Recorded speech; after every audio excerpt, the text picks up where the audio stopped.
Hemen salam, go'maya daylanız, inşallah go'dur. Men siyahat kanalıma hoş geldiniz.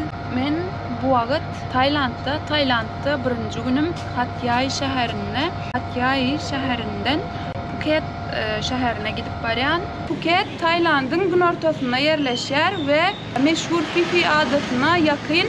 Ona näil gitgen autobus bilen gitgen, autobusun bahasy 396 baht, yani dollarda 396 bölüp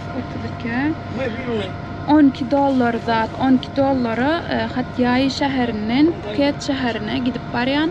Bugün Hat-Yai'da bir gün galım, bir gece hemme yerinden ýaly gezdim. Motor zadettik, arenalyk köp yerine gezdik. İnnem Phuket'e gidip baryan, nesip bolsa yol barada kurlak koymakta. Ve bu yolu gidişimi size görkezmek istedim. İnşallah videonu halarsın deyip umid etken. Ondan videomuza geçelim. Stansiyasına geldik. Autobus duran yerine. Biletimiz var 20.30'da. Şu adam 20.03 Şu autobus 2 katlı autobus eken hayalcacık görek gider. Günan falan 7 saat diye Phuket'e çenli. 7 saat yolculuğumuz var ve bugün biz Hat-Yai şehrinin hemme yerini motor bilen gezdik. Gitmediğimiz yer kalmadı diye niyali gatı yağdadık ikimiz hem Büyükadeydim her tirnirde galyam dedim onu. Menden kaçıp barya sever. Men gatı Ardağan'a gelen son gısık bolonum için Ardağan yerde galyam olduydu. Men hostelle galcaklarlı da tur otelle radetimi broan ettim deydi. Otelle galya. Men bolsa yine şol Ardağan hostellerden birini sayılacak. İntak saylamak. Ve biz ikinci katta gideceğiz. İkinci katından birinci yedek ikinci katta uzun yolculuk et, yani 7 saat. Malazan rahatları katın emedi, rahattı. Bärininkine hili bilemap. Muhasaret savunluyor. Kam gel bari, gel. Kaçış yok sana. Gel. Sonra gidesi yalan katı yağda dıy berde kalıp deyince laf geliyor olun. Gıynan falan bugün yer bilen bilet aldı. Nasi yerden turduk olun. Nemediydi. Menem sen bilen gidecek dağıt diyen olun. Son bilet aldık. İnnem zade bitmiyor. Namartlap gidesi yalan ot deyince laf geliyor. Bir gün berde biletin yerden aldık. Autobus duralgasından aldık, yani alt stansiyonu. Phuket'e bilet aldık. Biletimiz şu 396 baht. Şeyle şuradan aldık. Otelde değerdi. Phuket 396 baht deyip bir tane programma vardı. 12 GO deyip ol programmadan seyrettik. Gördük berde köp yerde şonulan yağlar Malazya'da, Tayland'da 439 deyip durdu. Biz Bärik station'ın özüne geldik olun 396 baht 12 dolar zat öyle 12 dolara Phuket'e geçeceğiz. 12 dolar, right? 12 dolar, yes. No, normal. How are you? Bye, Dati. Buradan da satın al geldik. Viki Endonezyalı şirketim badiydim ve toyları organize ettiyen eken. Yani toyları da adı Brunei'ye ütken.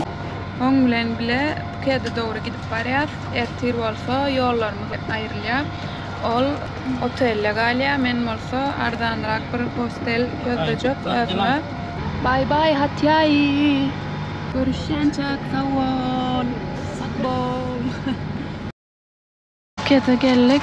Şuna geçesmeli de rocuk şeyler yapıncalar veren ekenler. Şöyle yollayayım. Akşam soğuk kolyadık. Akşam buranın bir stansiyada şeyle mut içecek soğuk kolyan eken. Phuket'in autobus rolgası. Viking'in Broan'dan oteline. Benim tek otelden Broan etmedim. Saat 1'den 5 oteline Darya'da da koyacak telefonumu yok. Viki bir maşina çağırıp duruyor, ulu maşin yerli. Özüm hayran oldum, ben şunu çağırdım deyip Phuket şehri. Phuket şehrinin görmüş şeylere soğutken enerjim kalmadıydı ve doğru düzgün uklap olmadı da hatta otobüsle. Thank you. Yani 5'ten bir sani bağları açıp başlayan kendileri berdi. Birden 5'ten. Bernin 4'leri yaltanman 5'te açacağın eken. Vicky bir otel buran edipti. Onam ertirliği var eken yanına birini alıp gelse bolyan eken Mut. Benim yani bilen gaytdım. Şu anda bunları aldım. Kekleri aldım biriden. Onun öngürtü. Brunch, ondan sonra tavuk, şotaydan İslanda'dan alıp bolya. Şotaydan nahar aldım. Ondan sonra meyve da aldım. Hemme da ba, hemme da Mut eken. Good. Thank you bro. Thank you so much. Enjoy. Ve yine bir yedek nahar aldım. Hala medel şunu al, şundan hem ken aldım. Berde su aldım. Berne katı kovardım. Mut satlar kovaryan diye. Allah karnım doysa da gözüm doymadı. Yine almak istedim. Sevek tavuk yaman kovarken. Onun için. Ondan hemen iştahım açık kalsın. Şotaydan şeyler naharlara mat böyle. Palavda tavuk var, brunch var, bu doyuruyor. Şeyle berde de toksimler karışık yine Hatyay'daki yağlı ve berde bir tane Xitayların ibadethanesi var iken yolun ürünü verkenme istedim. Şlorealı ibadethane. Xitay'da biri dua ediptir şeylere. Phuket şehri Şloreal'dırak şu tayda mescit gördüm, onam görmek istedim birazdan. Şehir şeyle ol meşhur Phuket deyilen yer. Berde bir gün kalmakçı. Tayland masajları bilen meşhur. O tayda da ya Tay masaj dipyada. Şeyle kötü koyun mescidi görmek yani Budizm halkınla içine girilemek şu ayetlik kıynasamam. Phuket'in gönü merkezinde saat yuvarası çekilen Phuket şehir şeylere şu ayet kızgınlık 32 gradus katı kızgın olan için evimde otele gidip var ya sebebi katı kızgın biraz kızgın geçeninden son katı kızgın şu ayet şapkası da hissediyor onun için ve Vicky Kraliçe neçe yaşındadır? Kredim yaşını açsam çok olacakmış sebebi Vicky 42 yaşında. Vicky! Hi! Ben zaten fikir ettim 26 yaşındadır diye fikir ettim. Olaydı ben yok 42 yaşında dedi bilesiyor. 42 yaşındaydı. İnanmadım. Yalan söyleyendir. Yani oynatyandır öttüm. Değişendir öttüm. Son gördüm. Pasportunu gördüm. Hakikaten 42 yaşındayken katı yaş görünmeyen Phuket şeyle büyük kaça şu ayıtlık vakit kızgın olan için nartanlık nahar sargadı. Soğuk var, brunch var. Ondan sonra yani bilen çorba ve triyalar. Soğuk, kofya, bulam. Ondan sonra yani bilen rahat getirdiler, soğan getirdiler, sarımsak getirdiler. Cemi bahası 105 bakıp yani $3 oluyor. Ne için derdi 34'e bölüm 34-42'de sever ben yani dövüp aldım. Dövüp Phuket'te 34-42'de böldürdüm doları. Anında Hatyay'da bizi birazcık dolandırıp tırlardır sever 32'den. Yani $3 bir oturanda doyup böyle Phuket'te bir gımmat şehir olacak normal Malazyan gımmatlar şehirlerinde şeyle Govi normal. Phuket'te akşam gezisine çıktık. Gündüz gidebilmedim ken yerik tevagat kızgınına onun için akşam çıktık. Bigci eğer gelseniz o tarafta 7-Eleven var. 7-Eleven'ım her yerde var. 100 metreden yani ondanım saat ardan etmem şu Bigci Yani 7-Eleven gece gündüz işleye. Lama adınıza bolsun. Bu büyük için girişi biraz daha deken yani. Maşin park edilenlerin yukarısından. Şuları alı, gatulu şeyle Angri'ye geçendik ya ve şu Angri'ye geçendik ya. Bu lokan gatulu içi. Ve yumurtaları neçe diye. Arvan görünüyor. $3 böyle. Şu baha zat bilen den yani Malazya bilen den çuara gatul lokan yani bir sandviç al bir de alacak kolyan olin ne edip tapacağım bilemem gatulu son gelirin belki berik nemede kan Bangkok'ta berde gatulu çünkü yani tapıp bilmedim de var vay be. Ve o lokan marketten şöyle ikisini aldım. Şöyle noodle aldım. Noodle'ken normalde yemekte bundan sonra Fifi adasına barayan o tayi gımmat olan için mecbur aldım. Köp yerde de kuhniye olana köplen yumurta alyanla kuhniye olman için bilmediğim için mecbur aldım. Bunun bahası $2 50 bile. Malazya göre gımmadrak deyip düşündüm. Noodle'lar $1 zattı, 5 tanesi ve bu noodle'u zordan taptım. Sebebi dine domuz ondan sonra deniz önümlerinden yasalan noodle'lar. Bir saat aylanmayla çünkü zordan taptım. Gatul lokan mağazanın içi, süpermarketin içi. Şu alıp gidip barıya kalk. Böyle olunca yere barıyadık görmesem basıp gideceğim üstünden.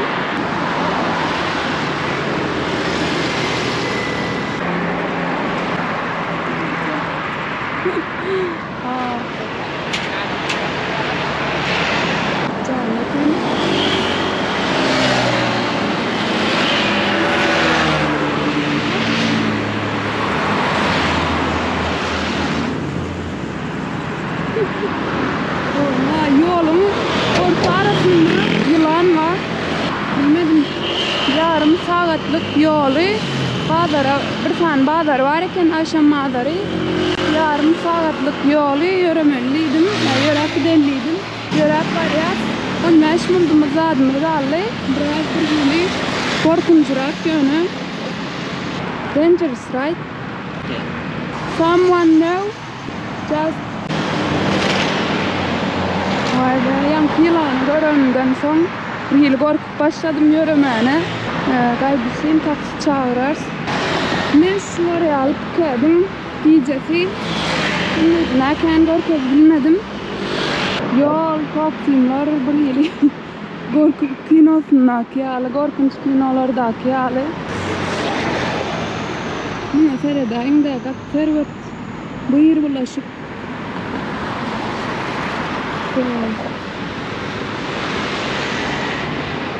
Yağışan kânya ya elbette rahat bolanlardır da tesiri bolanlardır da servet bulaşık. Aftercar. Aftercar? Yes. Aftercar. Run! Oh. Bu çekerken bari çişedik. Atıptırlar mı ne?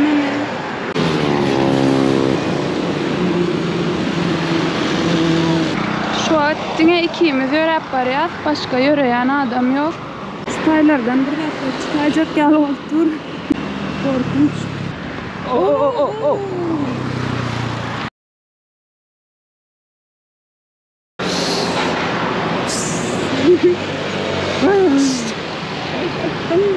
Belki gözlep gören bazarımıza geldik.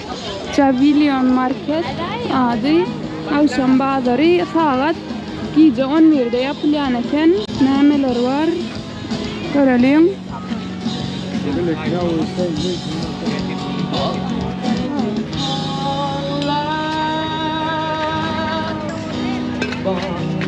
İki tane suyu.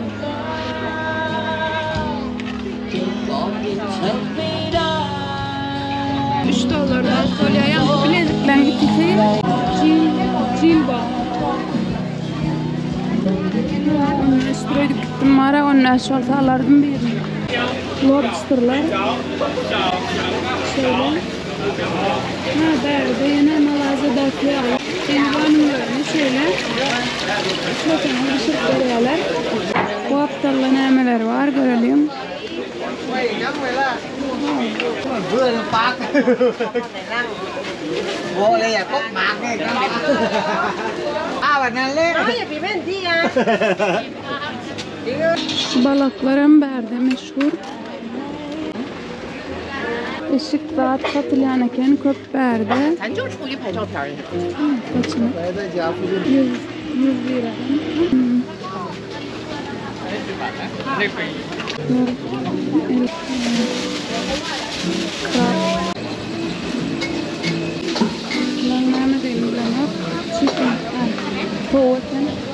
Şurada da 3 kaşık tatlara görünüyor. Bunların hem de tavuk mu? Vay. Vay.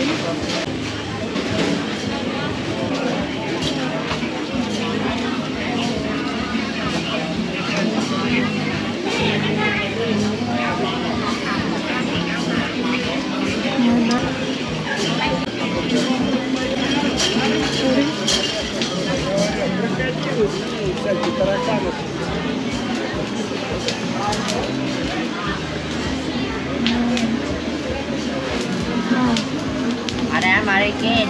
Deniz hanımları. Camino, karamari. Şöyle. Balık kulaklar var. Nantan küçük. Lobster var. Ahtapot var. Şöyle. Perdede deniz hanımları.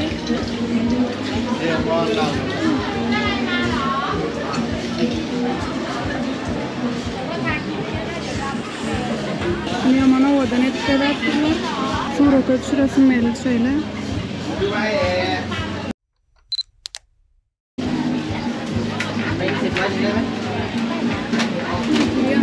Buraya patlılar. Perde sushiler patlılar.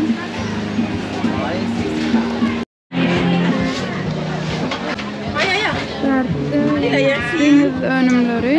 Şöyle.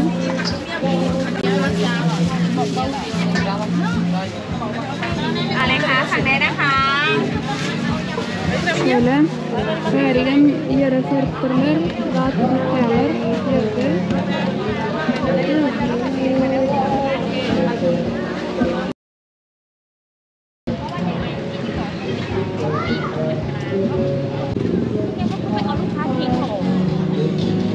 Crossları neçe takıyorlar.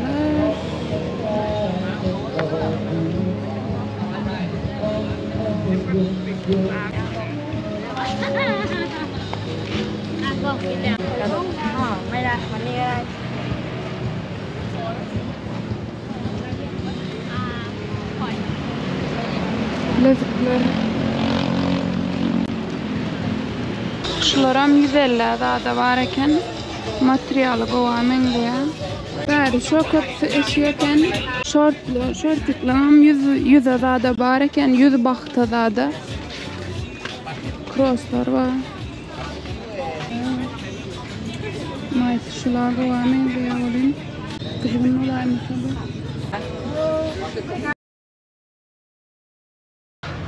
Kıştılacak.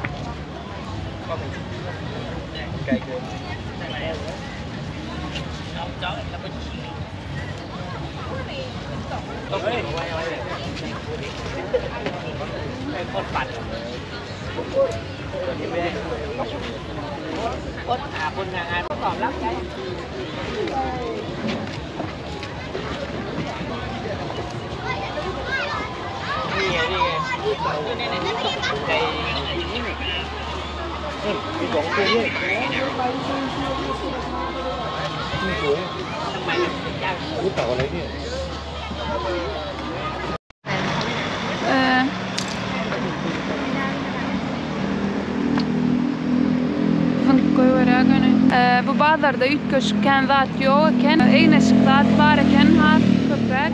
Şu tayda Phuket şäheri barada biraz aýdyp geçesim gelýär. Jemlejek bolsak, men pikirimçe, men gözümde Phuket o diýen meşhur däl şäheri. Eger ýöne başga bir adalaryna, zatlaryna gitjek bolsaňyz, bärik gelip göne adalaryna geçmeňiz maslahat berýän. Sebäbi şäherde kän ütköşük zat ýok, biram gaty gymmat. Yani adalarynyň bahalary bilen deň günlük $10 zat. Grablar, taksiler hem gymmat. Hani gidiş geliş şun özüne bize ýam 10 berdik. Oň üçin men pikirimçe eger Phuket'in bir adalaryna gitjek bolsaňyz, bärde Phuket'de galman, bärde pul sowman, göne şu ada gitmeňiz maslahat berýän. Bärde galmaňda hani 3 saat, 4 saat ýaly aýlanyň şäheriň içine, ondan soň gönümel geçeceklerinize geçmeňiz maslahat berýän. Sebäbi men bugün bärdedim we ütköşük kän zat görmedim.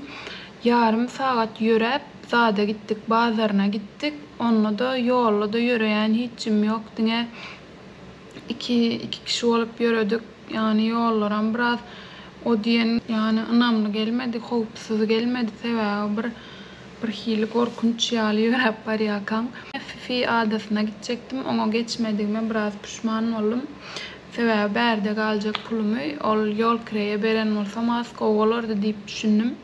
Ýene de ziýany ýok, ýani nähili yerdigini gördüm. Bolmanam aýtýarlar şäheri dälle adalary bilen meşhur diýerler, hani plajlary bilen meşhur diýerler. Oň üçin şähere kän bermeýän bolmakly rahmal bilemek. Gifkaça şeylerak öz görüşüm aýtmak istedim. Bugünkü videomuz bärik çenedi. Görenler bağ bolsa köp sağ olsun aýtýan. Inniki videomda da nesip bolsa Phuket'in bir adasyna, Fifi adasyna gidip barýan şeylerak onam inniki videoda görkeljek. Onu näme özüňize gowser edin. Bye bye. Vicky, thank you so much. Enjoy your journey. Thank you. Bye bye. Waalaikumsalam. Waalaikumsalam.